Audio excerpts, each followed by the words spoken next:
Hi అండి, అందరికీ నమస్తే. Welcome to Mokshasri DIY. ఈరోజు వీడియోలో వచ్చేసి మనము కట్ వర్క్ నెక్ ఎలా కట్ చేసుకోవాలనేది చూపిస్తున్నాను. ఒక ఐడియా కోసము మనం నార్మల్గా లైనింగ్ బ్లౌజ్ వచ్చేసి లైనింగ్ మగ్గం వర్క్కి ఎలా కట్ చేసుకుంటాం, నెక్ కట్ చేసుకోకూడదండి.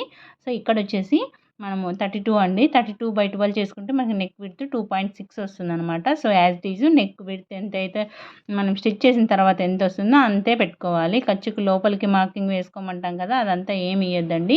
ఓన్లీ మనం స్టిచ్చింగ్ చేసిన తర్వాత ఎంత వస్తుందో అలాగా మార్కింగ్ ఇచ్చుకోండి. తర్వాత ఇక్కడి నుంచి ½ ఇంచ్ కానీ లేకుంటే ½ ఇంచ్ కానీ మనం ఇలాగ కర్వ్స్కి షేప్ తీయడం కోసము ఎక్స్ట్రా ½ ఇంచ్ ఇలాగ మార్కింగ్ వేసుకోండి. నెక్ లెంత్ ఎంత కావాలో అంత. ఇక్కడ వచ్చేసి నేను 10.5 పెట్టాను, చూడండి 10.5 పెట్టాను.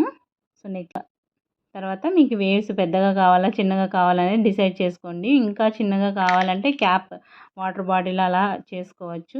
నేను వచ్చేసి ఈ సైజ్ పెడుతున్నాను. ఇది ఇలా కట్ ఇలా మార్కింగ్